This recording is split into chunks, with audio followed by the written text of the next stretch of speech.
Louvado seja nosso Senhor Jesus Cristo. Nós vamos dar continuidade à nossa leitura da segunda carta de São Paulo aos Coríntios, nosso 16º encontro, 2 Coríntios capítulo 9, do versículo de 1 a 15. Deus ama quem dá com alegria. Ouçamos primeiro a nossa leitura.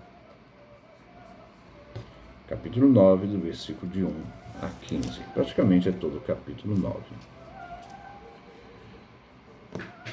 De São Paulo. A respeito desse serviço, a favor dos consagrados, não preciso mais escrever-vos.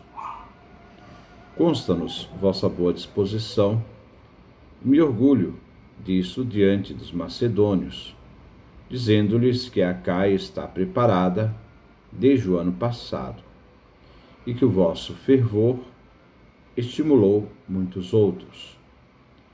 Eu vos envio os irmãos para que o nosso orgulho por vós, nesse ponto, não acabe infundado. Portanto, como vos dizia, estai preparados, pois se chegam comigo os macedônios e vos encontram despreparados, nós, para não dizer vós, ficaremos decepcionados em nossas esperanças. Por isso, julguei necessário pedir aos irmãos que se antecipem e preparem vossa doação prometida. Assim preparada, parecerá ato de generosidade, não de extorsão. De fato, semeadura mesquinha, colheita mesquinha. Semeadura generosa, colheita generosa. Cada qual contribua com o que se propôs em consciência, não por má vontade, nem constrangimento, pois Deus ama a quem dá com alegria. E Deus pode acumular-vos de dons, de modo que, tendo sempre o necessário, vos sobre para todo tipo de boas obras. Como está escrito, dá esmola aos pobres, sua esmola é constante sem falta. Aquele que provê a semente ao semeador e o pão para comer, proverá e multiplicará a vossa semente e fará crescer a colheita de vossa esmola. Assim enriquecidos, vossa generosidade redundará, por vosso intermédio, em ação de graças. Pois esse ato de serviço não só remedeia as necessidades dos consagrados, mas induzirá muitos a dar graças a Deus. Apreciando esse serviço, darão glória a Deus por vossa confissão humilde do Evangelho de Cristo e por vossa solidariedade generosa para com eles e com todos. Rezarão por vós com todo o seu afeto, ao ver a graça extraordinária que Deus vos concedeu. Demos graças a Deus por seu dom inefável. Vamos então fazer o comentário. Versículo 1. A respeito desse serviço, a favor dos consagrados, não preciso mais escrever-vos. O serviço trata-se aqui do socorro aos pobres. Este capítulo 9 continua tratando sobre a coleta já iniciada no capítulo 8. Versículo 2. Consta-nos vossa boa disposição, e me orgulho disso diante dos macedônios, dizendo-lhes que a Acaia está preparada desde o ano passado, e que vosso fervor estimulou muitos outros. A capital da Acaia era Corinto, que já fazia um ano se preparava para a coleta, e que a disposição da igreja de Corinto mobilizou muitos outros a participar. Sabemos que alguns ficaram à margem e negaram colaborar. Versículo 3. Eu vos envio os irmãos, para que nosso orgulho por vós, nesse ponto, não acabe infundado. Portanto, como vos dizia, estai preparados. Paulo conta com a colaboração de Tito e outros que foram enviados para acompanhar a coleta em Corinto, pois Paulo pretendia tirar qualquer suspeita de desonestidade por parte dele. Agora a igreja de Corinto deve estar preparada a iniciar assim a coleta. Versículo 4. Pois se chegam comigo os macedônios e vos encontram despreparados, nós, para não dizer vós, ficaremos decepcionados em nossas esperanças. A preocupação de Paulo era o outro objetivo da sua viagem, em que ele mesmo tinha a intenção de ir, por breve, a Corinto, acompanhado por um grupo de macedônios.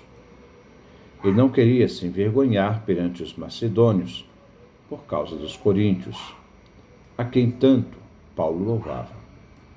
Mas Paulo corrige: quem na verdade passaria vergonha seriam aqueles da igreja de Corinto.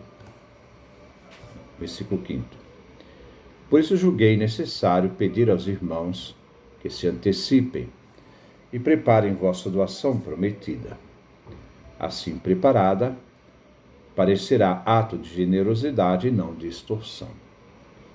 Paulo pediu por bem que os irmãos o antecipasse e cuidasse da coleta, a fim de que o resultado fosse positivo. A obra de caridade, dádiva de bênção, ato de generosidade, que tem como resultado a graça e a bênção de Deus sobre aquele que doa. Assim, a doação deve ser dada com alegria, e não com extorsão, constrangimento. Versículo 6. De fato, semeadura mesquinha, colheita mesquinha. Semeadura generosa, colheita generosa. A caridade não empobrece ninguém, pois Deus retribui em bens e bênçãos aos que a praticam e dão voluntariamente e de bom grado. A gratidão dos que forem beneficiados manifesta-se através do profundo agradecimento a Deus.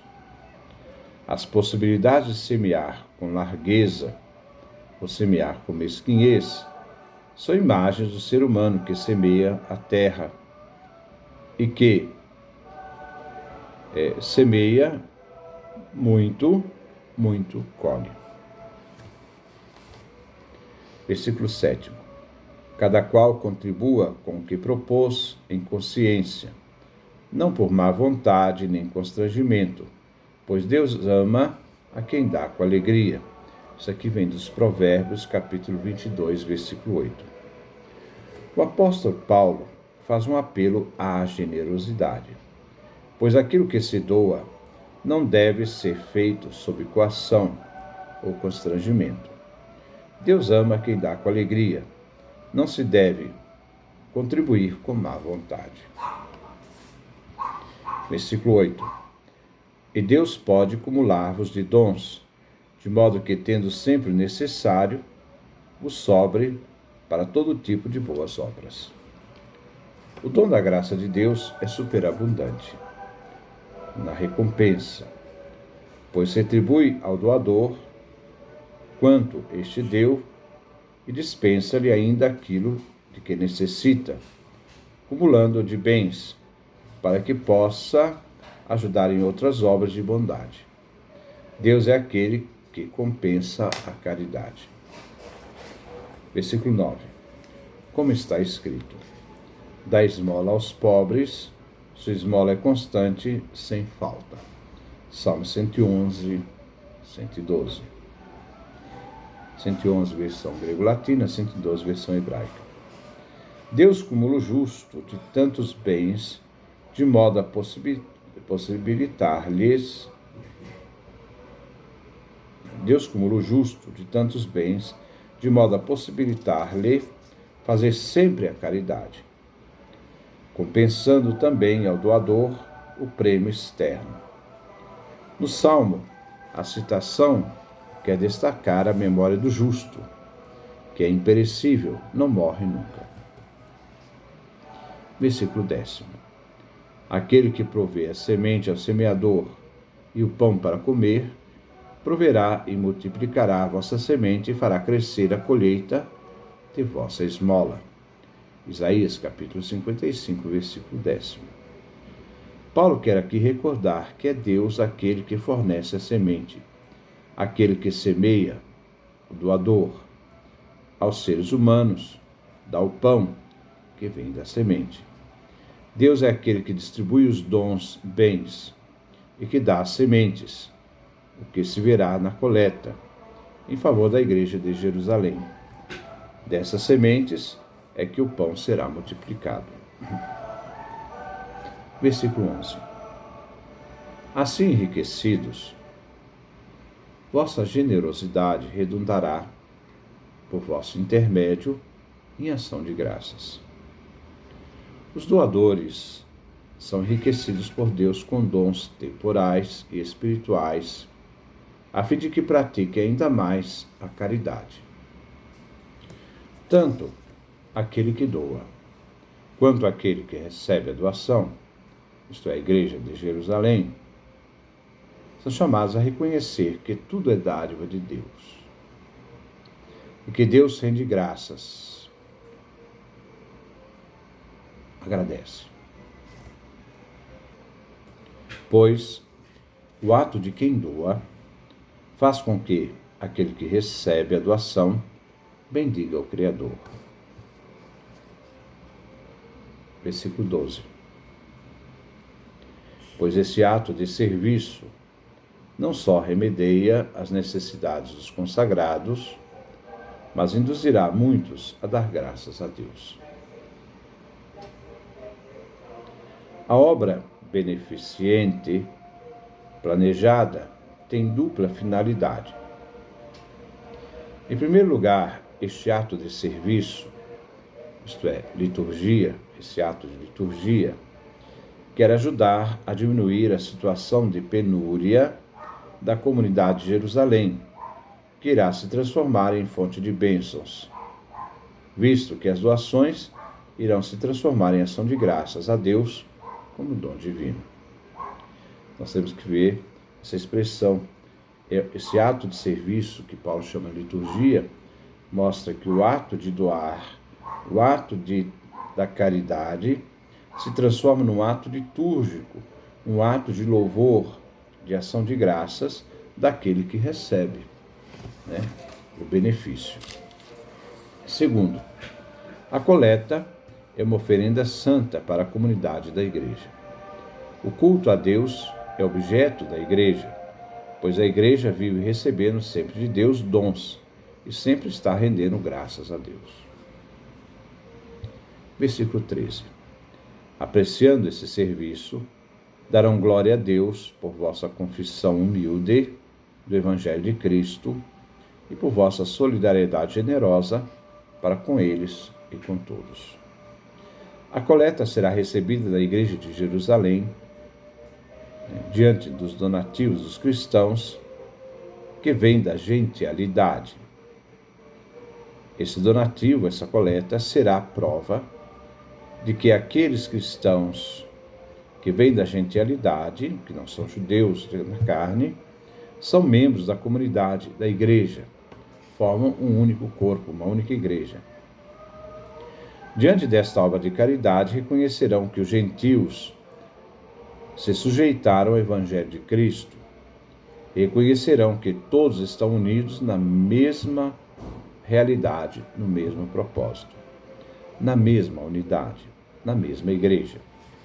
Assim, a Igreja Mãe de Jerusalém irá louvar e agradecer a Deus por agir de forma tão presente na igreja através daqueles que vieram da gentialidade em favor deles. Versículo 14. Deles aqui se refere aos judeus de Jerusalém, a comunidade cristã de Jerusalém. Versículo 14. rezarão por vós com todo o seu afeto, ao ver a graça extraordinária que Deus vos concedeu. A Igreja Mãe de Jerusalém irá rezar pelos cristãos da gentialidade, por ter Deus chamado os gentios à fé, acrescentando preces pelas igrejas que ajudaram a situação de penúria vivida na Igreja de Jerusalém. Deus concedeu graças aos cristãos gentios, se tornarem colaboradores da Igreja de Jerusalém naquele tempo de penúria, de fome, que eles estavam passando naquele momento. O amor unirá mais os cristãos de Jerusalém com os cristãos que gratuitamente realizaram a coleta. Tudo é dom de Deus. Versículo 15. Demos graças a Deus por seu dom inefável. A confiança que tem o apóstolo Paulo na capacidade e graça existentes na igreja deixa-o dominar pela certeza de que o resultado da coleta será compensador e que a caridade dos cristãos haverá de transbordar. Paulo, sustentado por esta fé e esperança, faz com que ele renda louvores pelos dons das graças divinas. Esta graça não encontra nas palavras humanas uma forma que possa ser descrita. Simplesmente um dom inefável, um momento de dar graças a Deus. Que Deus nos dê a sua graça, a sua bênção, sua face resplandeça sobre nós.